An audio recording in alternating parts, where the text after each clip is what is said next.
नमस्ते साथियों, आपका वीआरएस एकेडमी में स्वागत है। आज हम संक्षेप में महाराणा प्रताप के बारे में नोट्स टाइप में कुछ पढ़ने का प्रयास करेंगे। सार गर्भित चीज़ें हैं, ये परीक्षा में 80% आ सकती हैं, 90% आ सकती हैं, 80 से 90। एक आध चीज़ें छूट जाए तो आप कहीं से देख लेना। महाराणा प्रताप राजस्थान के स्वाभिमानी महाराणा थे और ये मेवाड़ के 54वें शासक नियुक्त हुए थे।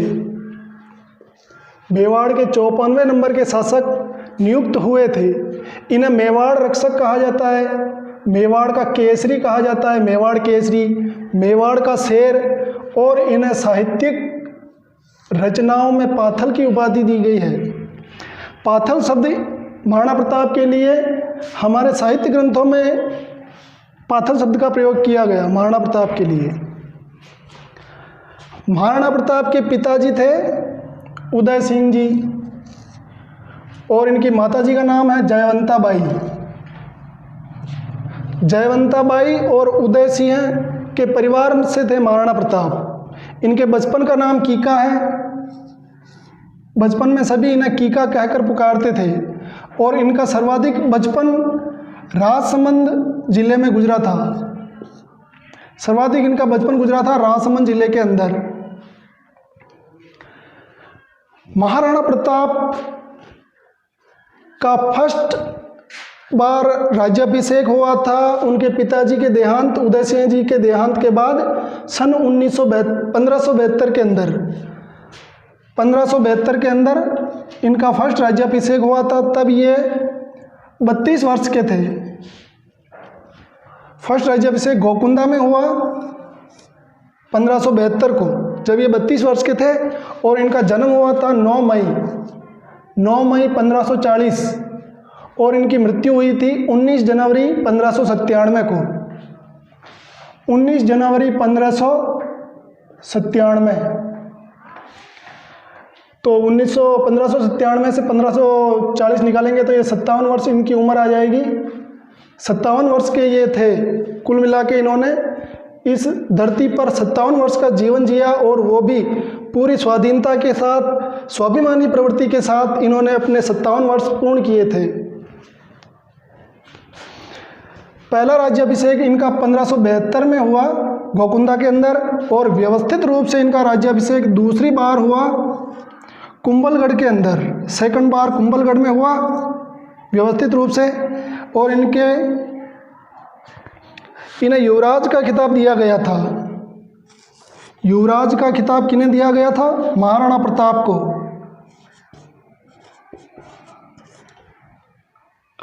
इनके घोड़े का नाम चेतक था। हल्दीघाटी के युद्ध में चेतक घायल हो गया था। उसके बाद चेतक का देहांत हो गया था। तो चेतक का चबूतरा बलीचा गांव राजसमंद में एक स्थान का नाम है, वहाँ पर चेतक का चबूतरा बना हुआ है। 1570 को दिल्ली के उस तत्कालीन शासक अकबर ने 1570 में राजस्थान के नागौर में एक दरबार का आयोजन किया था, जिसमें लगभग सभी शासकों ने अकबर की अधीनता स्वीकार कर ली थी। लेकिन महाराणा प्रताप ने अकबर की अधीनता कभी भी स्वीकार नहीं की और वह निरंतर महाराणा प्रताप निरंतर अकबर से लड़ते रहे, चाहे वो डायरेक्ट युद्ध हो या फिर कोई छापामार पद्धति से युद्ध हो। वो अपने पूरे जीवन अकबर का विरोध करते रहे महाराणा प्रताप। नागौर दरबार के बाद अकबर ने 4 शिष्टमंडल क्रमशः भेजे थे महाराणा प्रताप के पास में, उनको समझाने के लिए, संधि वार्ता करने के लिए।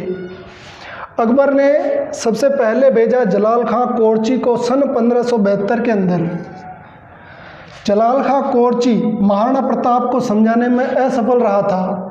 फिर दूसरे नंबर पर 1573 को अकबर ने भेजा एक वीर योद्धा राजस्थान का ही मानसिंह कछवाहा। जयपुर शासक आमेर नरेश मानसिंह कछवाहा को दूसरी बार प्रताप को समझाने में भेजा, ये भी असफल रहा। फिर भगवान दास को भेजा, फिर टोडरमल को भेजा, ये सभी असफल रहे। जलाल खां कोर्ची को 1572 में भेजा गया और 1573 में सबसे पहले भेजा गया मानसिंह को, फिर भगवान दास को, फिर टोडरमल को। ये सभी महाराणा प्रताप को समझाने में असफल रहे। इन्होंने सभी ने प्रस्ताव दिया महाराणा प्रताप को कि भाई आप अकबर की अधीनता स्वीकार कर लो, और अधीनता स्वीकार करने पर आप युद्ध से बचे रहेंगे, मेवाड़ की हानि नहीं होगी और नरसंहार भी नहीं होगा। लेकिन महाराणा प्रताप स्वाभिमानी थे, उनके स्वाभिमान को अधीनता रास नहीं आई और उन्होंने विद्रोह करना ही अपने देश के लिए लड़ना ही उचित समझा। सभी प्रयास असफल होने पर राजसमंद के हल्दी घाटी नामक स्थान पर युद्ध हुआ था 21 जून 1576 को। हल्दी घाटी के युद्ध में महाराणा प्रताप की ओर से थे हकीम का सूरी, राणा पुंजा, जाला मन्ना या जाला बींदा। हल्दी घाटी के युद्ध में जब प्रताप घायल हो गए थे तो महाराणा प्रताप की वेशभूषा धारण करके बींदा ने महाराणा प्रताप का स्थान लिया और युद्ध किया। प्रताप की साइड से थे हकीम का सूरी, राणा पुंजा, मन्ना या फिर बिंदा, और अकबर की साइड से थे मुस्लिम सेनापति और जयपुर नरेश मानसिंह कछवाहा, मुख्य सेनापति मानसिंह कछवाहा। हल्दी घाटी का जो युद्ध था वो अनिर्णायक ही रहा, क्योंकि अकबर की मंशा थी, वो प्रताप को पकड़ना चाहते थे, लेकिन वो प्रताप को नहीं पकड़ पाए और ये अनिर्णित ही युद्ध रहा। इसमें न तो प्रताप की जीत हुई और न ही अकबर की। हल्दी घाटी के युद्ध को राजस्थान की थर्मोपल्ली किसने कहा? कर्नल जेम्स टोड ने। कर्नल जेम्स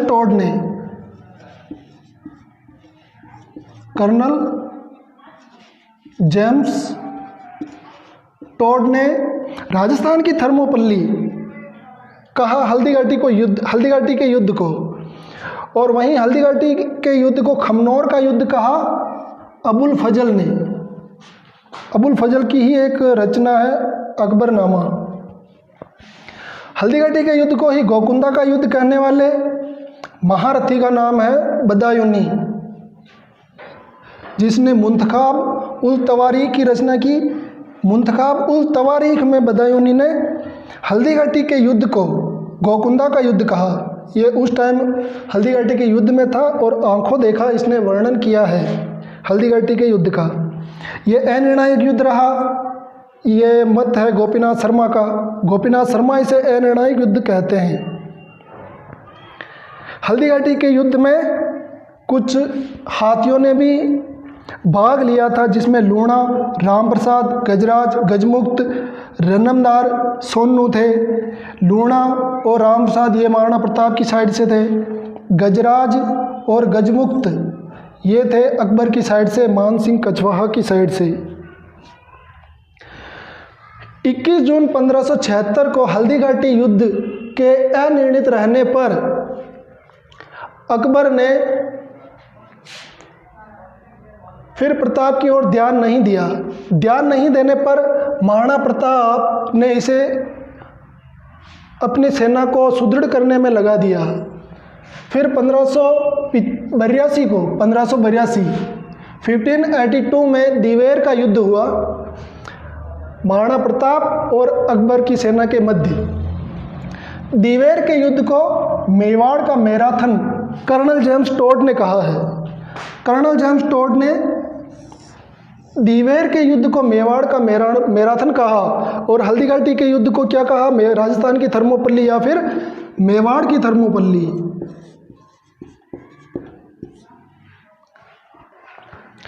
देवेर युद्ध के बाद अकबर को मेवाड़ की 36 मुगल चौकियों को बंद करना पड़ा था। क्वेश्चन आ जाए कितनी चौकियों को बंद करना पड़ा था, तो आप लिख सकते हैं 36 मुगल चौकियों को। देवेर युद्ध के बाद महाराणा प्रताप ने मांडलगढ़,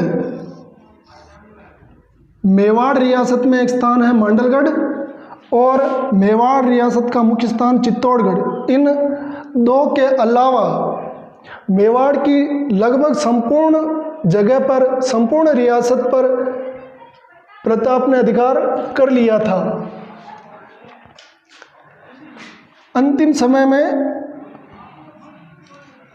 महाराणा प्रताप ने 1585 में 1585 में चावंड को अपनी आपातकालीन राजधानी बनाया था।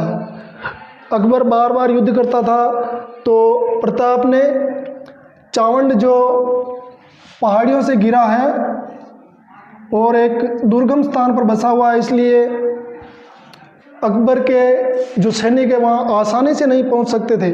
सामरिक दृष्टि से भी यह महाराणा प्रताप के लिए अच्छी जगह थी। यहीं से रहकर उसने फिर बाद में मेवाड़ रियासत की देखरेख की। दीवेर युद्ध के बाद अकबर का एक सेनापति है शाहबाज खां। शाहबाज खां, अकबर ने शाहबाज खां को प्रताप के विरुद्ध कुंभलगढ़ पर 3 बार आक्रमण करने के लिए भेजा था। महाराणा प्रताप के समय कुंभलगढ़ में हुए 3 युद्ध ये शाहबाज खां की देखरेख में लड़े गए थे। शाहबाज खां और प्रताप, शाहबाज खां वर्सेस प्रताप के बीच में युद्ध हुआ। कुंभलगढ़ का युद्ध ये 3 बार लड़ा गया।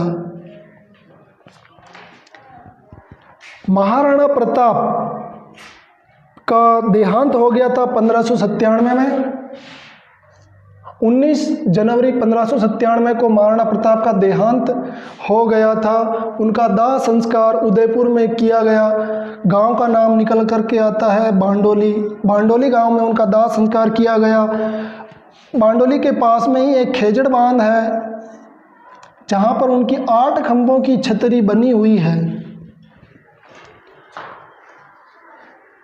तो साथियों, इसी के साथ जय हिंद।